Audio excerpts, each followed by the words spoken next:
Halo Tribuners, kali ini Superskor akan membahas terkait pertikaian yang berakhir pemukulan yang dilakukan Sadio Mane kepada Leroy Sané.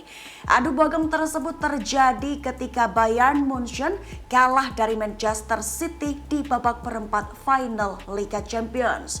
Diketahui duel kedua kesebelasan terjadi di kandang Manchester City di Stadion Etihad. Bayern Munchen bertandang ke markas City pada Rabu 12 April dini hari waktu Indonesia Barat. Anak asuh Pep Guardiola berhasil melesakkan 3 gol melalui Rodri, Bernardo Silva, dan Erling Haaland. Superskor akan menilik sedikit terkait jalannya pertandingan Manchester City versus Munchen.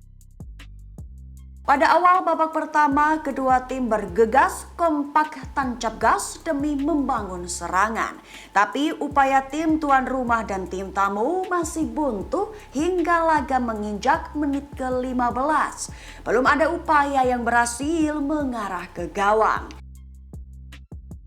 Beberapa kesempatan datang ke kedua kubu tapi masih belum berhasil memecah kebuntuan. Dan pada akhirnya tepat di menit 27, Rodri mencetak gol dari luar kotak penalti melalui kaki kirinya. Kemudian pada babak kedua, Bayern Munchen langsung membuat ancaman melalui Leroy Sané tapi masih tak berbuah gol. Jual beli serangan terjadi pada 15 menit pertama babak kedua. Pada menit 69, Jamal Musiala digantikan oleh Sadio Mane. Dan tuan rumah mengganti Kevin De Bruyne dengan Julian Alvarez. 1 menit kemudian, gawang Munchen kembali bergetar.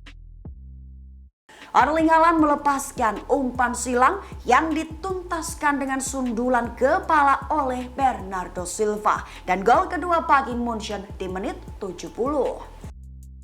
Kemudian Haaland menyempurnakan kemenangan timnya di menit 76 dengan mencetakkan gol penentu kemenangan atas Munchen.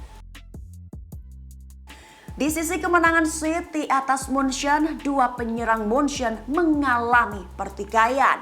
Ada insiden di mana Sadio Mane menonjok rekan setimnya sendiri pasca kekalahan.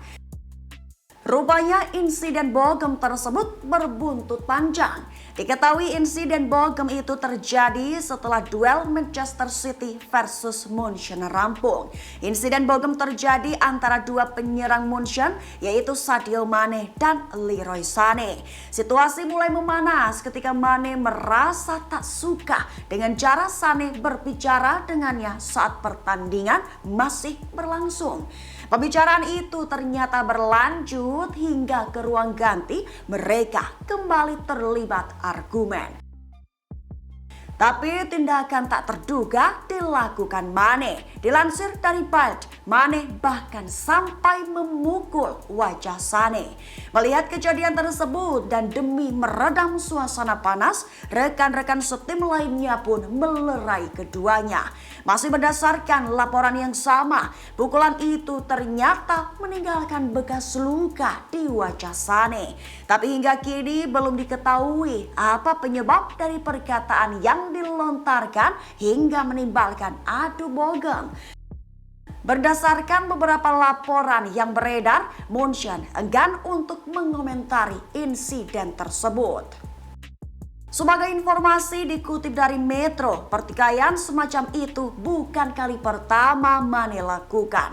Pemain berusia 31 tahun itu pernah bersih tegang dengan mantan pelatih Julian Nagelsmann di depan anggota skuad lainnya. Menjadi sebuah insiden yang berkontribusi bagi pemecatan Nagelsmann beberapa waktu kemudian. Saat mendarat di Munchen, Sadio Mane memilih pulang sendiri. Menurut Sky Sport Jerman, pemain internasional Senegal tersebut dijemput mobil pribadi. Sedangkan Leroy Sané menggunakan bus tim. Sejauh ini pihak Bayern masih bungkam. Tetapi insiden tersebut menambah kisruh internal tim yang sedang dilanda masalah. Sebelum pertandingan melawan Manchester City, Bayern memecat pelatih Julian Nagelsmann akibat konflik dengan kapten tim Manuel Neuer. Bayern menunjuk Thomas Tuchel menjadi pengganti Nagelsmann. Laga melawan Manchester City merupakan kesempatan pertama Tuchel memimpin Bayern di pentas Liga Champions 2022-2023. Di sisi lain, sejauh ini Mane masih kesulitan memberikan performa terbaiknya untuk tim asal Jerman tersebut. Alasan utamanya adalah karena Mane sering berkutat dengan cedera. Alhasil, Mane baru bisa mencetak 11 gol dan 5 assist dari 32 penampilan di semua ajang kompetisi. Sementara setelah menelan kekalahan telak di Stadion Etihad, Thomas Tuchel mengaku bangga dengan permainan timnya. Tuchel bahkan juga menegaskan jika timnya tak akan menyerah. Dan itulah Tribuners hasil rangkuman Superskor terkait pertikaian yang berakhir pemukulan yang dilakukan Mane kepada Sané. Bisa diambil kesimpulan jika apapun insiden yang terjadi di atas lapangan, alangkah baiknya diselesaikan dengan kepala dingin.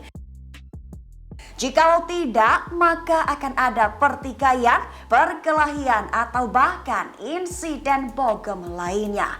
Jangan cemari pertandingan suci di atas lapangan demi tujuan kemenangan dengan emosi yang hanya datang sesaat.